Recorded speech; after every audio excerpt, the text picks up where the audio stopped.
Okay. Voilà, nous sommes en route donc pour le baptême. Il a quitté. Il a perdu son maître. Il a perdu son maître.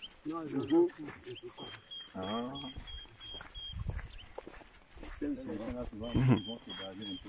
Ah ouais, c'est ça. La manière dont nous voit, il a peur. C'est ça.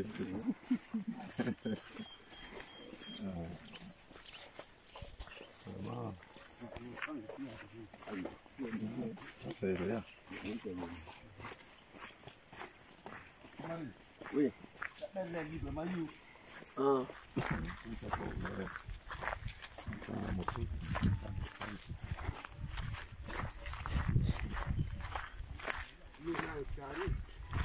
Carré. Malgré qu'il a faisant plusieurs ans. Ah bon? Ah, remplir, pas de Ah, mais quand ça remplit, comment les gens font passer? Ah, ils passent sur le bois. C'est un peu profond. Ah, il y a un point, oui. Ah, on va devant. Ah. Elle peut contourner comme ça. Ah oui, vraiment. Bon. Ceux qui vont dans le marché en même temps. Ah, c'est profond. Voilà, ici au moins c'est l'eau est profonde. Il va commencer à m'apprêter. Il faut ma caméra, je vais te filmer. Comment tu vas entrer dans le truc là? Ah bon? Quand on a fini la rotation, Au moins, un bois. Un petit bois. Il y a les autres. On va dire ça, c'est bon. La profondeur. La profondeur, vous voulez? Oui, ça. C'est pas trop profond.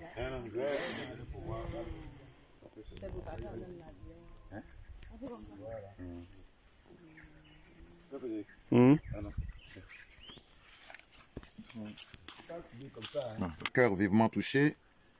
Et il dit à Pierre et aux autres apôtres, hommes frères, que ferons-nous?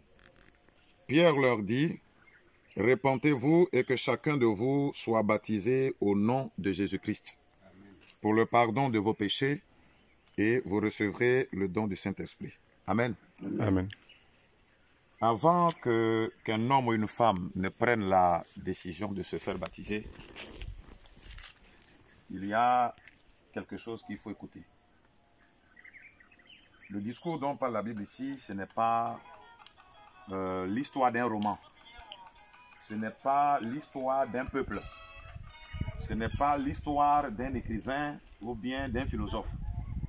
Il s'agissait ici de la parole de Dieu que l'apôtre Pierre avait annoncée à des gens. Quand ils ont écouté cette parole-là, parce que c'était à eux, à Pierre et aux autres apôtres que Jésus avait laissé l'église en réalité. Donc quand ils ont écouté l'apôtre Pierre leur parler, la Bible dit qu'ils eurent le cœur vivement touché. C'est-à-dire qu'ils ont compris que, donc le chemin qu'on suivait avant n'était pas le bon chemin. Voici que quelqu'un vient de nous parler, nous venons maintenant de découvrir le véritable chemin. Amen. Amen. Donc le cœur a été vraiment touché, parce que vous savez que tout ce qu'on fait là part de notre cœur. C'est pourquoi quand vous voyez quelqu'un qui pose de mauvais actes, on dit lui là il a un cœur noir. Ce n'est pas qu'en réalité, le cœur là est noir, mais c'est parce qu'il y a des mauvaises choses qui viennent de ce cœur là. Mais quand il fait de bonnes choses, on dit il a un cœur blanc. Sinon le cœur n'a pas une couleur blanche. Voilà. Amen. C'est-à-dire que tout ce qu'on fait, même le fait qu'on a pris la décision pour venir ici, la décision qu'on a eu à prendre là est venue de notre cœur. Or, notre âme, donc comme je vous ai parlé tout à l'heure là où notre âme se trouve, habite en nous là, c'est dans notre cœur. Amen. Dans le cœur de l'homme là, il y a un espace là-dedans où le sang ne circule pas. C'est là-bas que l'âme se trouve. Amen. C'est pourquoi on dit non, ton cœur est comme ça. Non, quand on dit ton cœur est bon, c'est parce que ton âme a pris une bonne décision. Donc c'est leur cœur, donc c'est-à-dire leur âme a été vivement touchée. Donc quand ton âme prend la décision de suivre Dieu, même en rêve, en songe, n'importe comment, aucun mauvais esprit ne peut te faire du mal en songe. Parce que je vous ai expliqué tout à l'heure que pour t'atteindre physiquement là, les gens passent par ton âme pour t'atteindre de manière spirituelle. Donc quand ils ont écouté la parole de Dieu, comme vous avez aussi écouté la parole de Dieu, vos cœurs, votre cœur a été touché par la parole qui a été prêchée. Et vous vous êtes dit, non, mais bon, ce que vous nous avez annoncé là, qu'est-ce qu'on doit faire en réalité? Donc eux aussi, ils avaient posé la question à Pierre pour dire à Pierre, mais ce que tu as dit là, ça a tellement touché notre cœur. On ne savait pas que adorer Dieu, c'était de cette manière-là. On ne savait pas qui était vraiment Jésus-Christ. Pour nous, le fait qu'il a été crucifié, les gens lui ont fait ceci, cela, c'était une très bonne chose. Maintenant, on se rend compte que c'est à travers cet homme-là que nous devons obtenir le salut. Donc, qu'est-ce qu'on doit faire maintenant? Il dit, c'est simple. Je vais vous montrer le chemin du salut. Ce que vous devez d'abord faire, c'est que vous devez renoncer à la vie que vous avez toujours menée. Amen. C'est-à-dire que la direction que vous avez, l'orientation que vous avez donnée à votre vie, vous devez désormais donner dos à cette orientation parce qu'en le faisant, c'est le diable que vous tentez de servir. Vous devez maintenant changer, donc donner dos à cette direction pour chercher à aller dans la direction du Seigneur Jésus-Christ que vous voyez. Mais tout à l'heure, là, quand on va rentrer dans l'eau, ça ne sera plus une eau naturelle. Amen. Parce que le baptême, la signification du baptême, je vais lire ça ici pour que vous puissiez comprendre.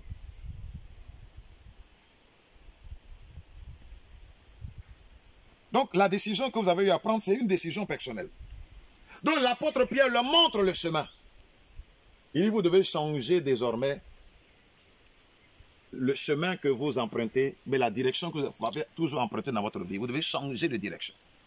Si vous le faites, alors vous devez accepter de vous baptiser au nom du Seigneur Jésus-Christ.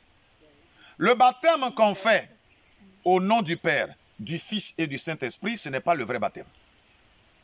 Même si les gens se sont baptisés au nom du Seigneur Jésus-Christ, dans une église qui n'est pas reconnue par Dieu, ils doivent reprendre leur baptême au nom du Seigneur Jésus-Christ.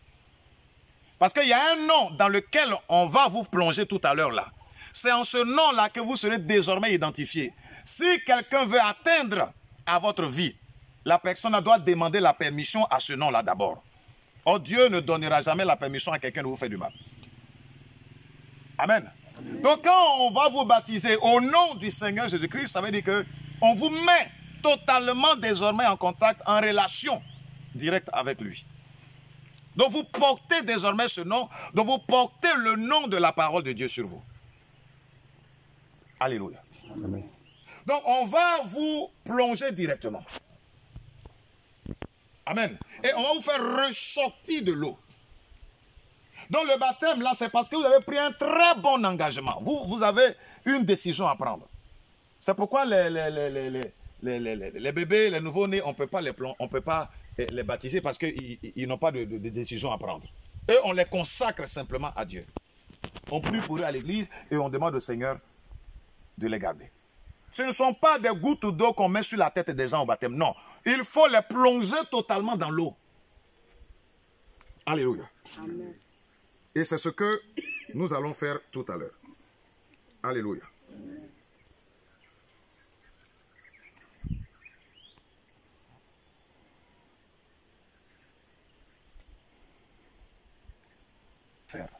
Alléluia. Ce que je vais vous demander maintenant, avant que vous ne puissiez rentrer dans les eaux du baptême individuellement, chacun va se mettre quelque part une position de prière. Amen. Même si c'est debout, pour commencer à parler encore au Seigneur. Du Seigneur, j'ai vraiment pris cette décision-là. Ce n'est pas pour faire plaisir à un homme, ni à une femme. Personne même. La preuve, peut-être que je suis ici, les membres de ma famille ne savent même pas que je suis là. Je ne suis pas venu prendre un engagement pour montrer ça aux gens, pour dire que je veux le faire. Je l'ai pris parce que j'ai compris que je dois m'abandonner à toi, je dois offrir ma vie, t'offrir ma vie. C'est pourquoi je suis venu ici. Vraiment, je te demande vraiment pardon pour tout ce que j'ai pu faire dans ma vie qui n'est pas correct. Mais cet engagement que je prends, ce n'est pas parce que j'ai déjà changé, non, je compte sur toi pour changer. Amen. Mais en m'engageant ici, je veux que tu deviennes mon Seigneur. Je veux que tu deviennes mon Dieu. C'est pourquoi je viens m'engager ici dans les eaux du baptême. J'ai écouté tes serviteurs parler, j'ai vu que ce qu'ils disent est la vérité. C'est pourquoi je suis venu m'engager avec toi. Donc en m'engageant avec toi, Seigneur, souviens-toi de moi, parce que je sais que c'est un acte important dans ma vie que je vais prendre maintenant. Je ne vais pas prendre ça à la légère. Alléluia. Mais ce soir, tel que vous êtes, vous venez à lui par ce service de baptême.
On va plonger les sœurs d'abord. Amen. On va plonger les sœurs d'abord et puis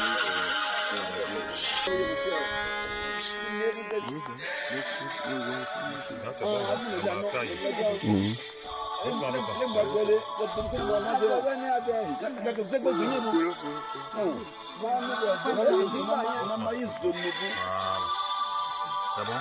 c'est bon.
Amen.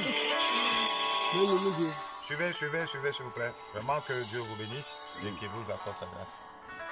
Nous allons procéder au service de baptême de la sœur Joséphine. Sœur Joséphine, sur la confession de ta propre foi, je te baptise au nom du Seigneur Jésus-Christ. Amen. On peut acclamer le Seigneur pour elle.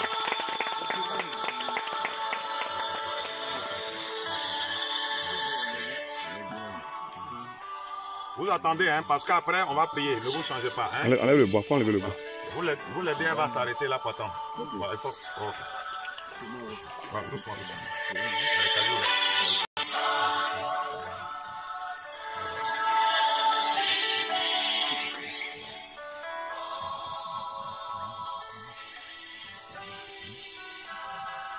Amen. Nous allons procéder au service du baptême de la sœur Suzanne. Sœur Suzanne, sur la confession de ta propre foi, je te baptise au nom du Seigneur Jésus-Christ. On acclame le Seigneur.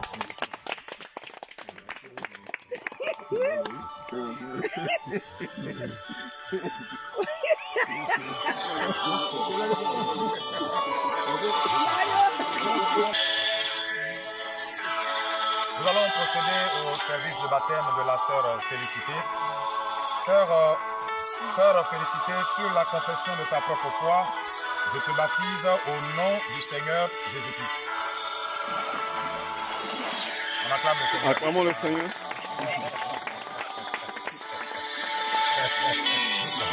Nous allons procéder au service de baptême de la sœur Séphora. Sœur Séphora, sur la confession de ta propre foi, je te baptise au nom du Seigneur Jésus-Christ. Amen.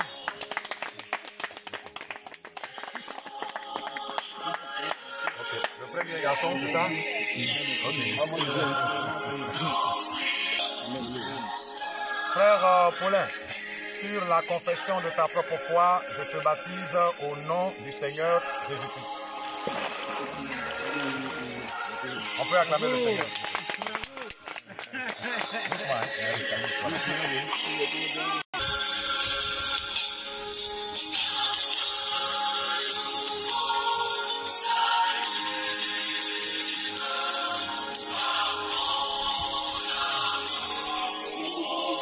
Amen. Nous allons procéder au service de baptême du frère André.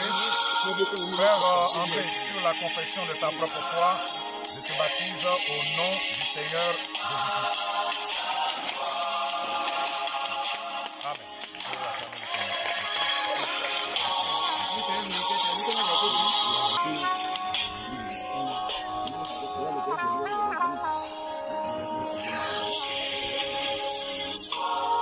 Amen.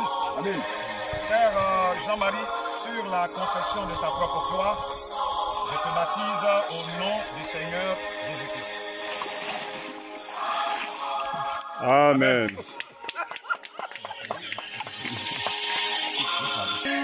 Mes fils de Dieu, et que sur moi descende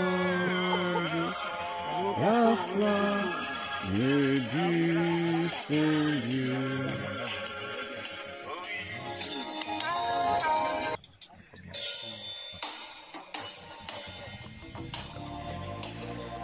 Amen. Amen. Nous allons procéder au service de baptême du frère Aimé. Frère Aimé, sur la confession de ta propre foi, je te baptise au nom du Seigneur Jésus-Christ. Amen. Nous allons acclamer le Seigneur.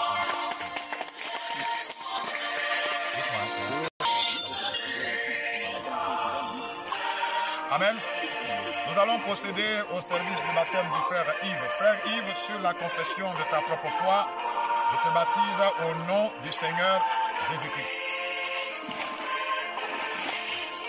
Amen. On peut acclamer le Seigneur.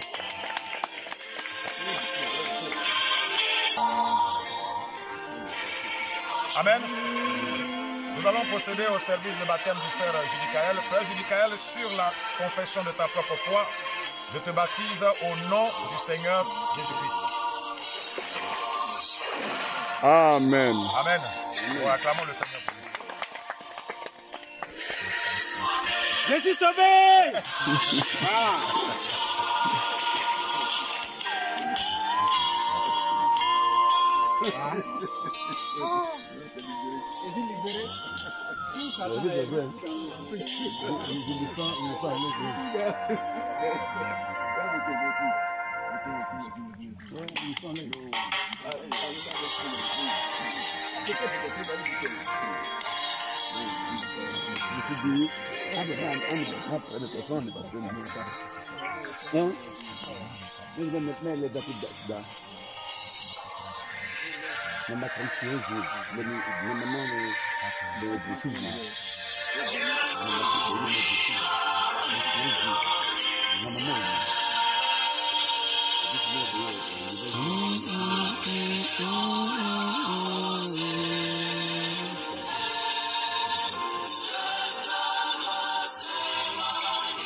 Amen.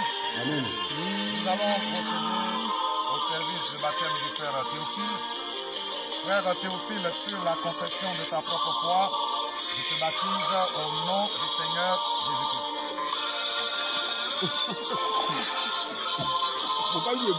Amen.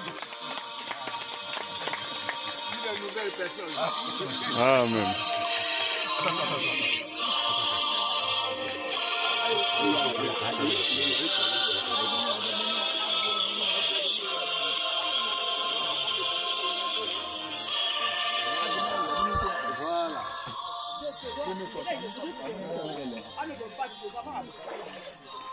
Ok, venez vous mettre à genoux ici.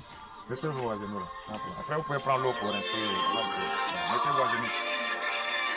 Envoyez la maman là ici. Pierre avait donné à ceux qui lui avaient posé la question. Ah, tu viens de nous annoncer une très bonne nouvelle. C'est ça l'évangile. Et nous nous sommes rendus compte que le chemin qu'on empruntait avant, notre manière de vivre avant, n'était pas correcte. Maintenant que nous voulons donner réellement notre vie au Seigneur Jésus-Christ, qu'est-ce que nous devons faire? Donc, il leur avait dit de se repentir, de se faire baptiser au nom du Seigneur Jésus-Christ, et ils vont recevoir le don du Saint-Esprit. Amen. Amen. Amen. Donc, c'est une promesse. Dieu doit vous baptiser du Saint-Esprit. Et c'est pour cela que nous allons prier pour vous maintenant. Amen. Pour que le Seigneur vous accorde véritablement cette grâce-là, parce que vous en avez droit. Amen. C'est une promesse qu'il a faite à l'Église et vous avez fini de prendre votre baptême. Nous allons maintenant lui demander de se souvenir de vous afin qu'il vous accorde le baptême du Saint-Esprit qui est un don qu'il a promis effectivement à l'Église. Alléluia. Amen. Donc pendant que vous avez les yeux fermés, je vais prier pour vous, pour que le Seigneur vous accorde effectivement cette grâce dans votre vie. Seigneur Adonai, Dieu Tout-Puissant, merci pour cette promesse au Dieu de gloire, du don du Saint. Cette promesse devienne une réalité dans leur vie, oh Dieu, et que Père, par ton amour, par ta bonté, par ta fidélité, Seigneur, oh Dieu Tout-Puissant, nous savons que Père, il n'y a rien, oh Dieu de gloire, que tu peux nous promettre sans nous l'accorder, au Père. Je prie afin que Père Céleste, maintenant que ces frères et ces sœurs se sont engagés, Père, pour toi, laisse que la grâce, laisse que, oh Dieu, le don du Saint-Esprit que tu leur as promis, Père, devienne une réalité dans leur vie. Et c'est pourquoi je leur impose les mains, Seigneur, en élevant la voix avec toi, pour que tu leur accordes cette promesse maintenant, oh Dieu. Laisse que, Seigneur, le miracle s'accomplisse dans leur vie, oh Dieu, afin que, Père Céleste, ces frères et ces sœurs deviennent un véritable témoignage vivant, oh Dieu Tout-Puissant, dans ce village, Père. Laisse que par ta miséricorde, oh Dieu Tout-Puissant, ce que tu avais résolu, Seigneur, de faire à travers leur vie, Seigneur, manifeste cela, oh Dieu Tout-Puissant. Merci parce que, Père, nous savons que tu as toujours accompli tes promesses, oh Dieu. Laisse que cette promesse... Ok, vraiment, félicitations à vous. Et Dieu vous bénisse. Bonne arrivée. Merci. Le cercle vraiment de la famille de Dieu. Dieu vous bénisse. Dieu vous bénisse.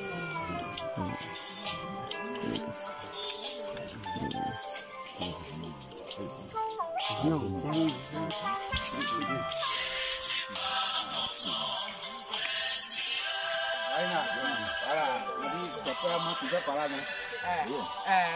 Frédéric, nos palabres là, il n'a pas dit que c'est fini.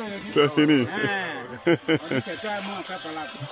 Nos palabres là. Avec nos palabres là, on peut plus parler. Je suis là-bas. Il n'y a plus de palabres. C'est fini, non? Dieu te bénisse.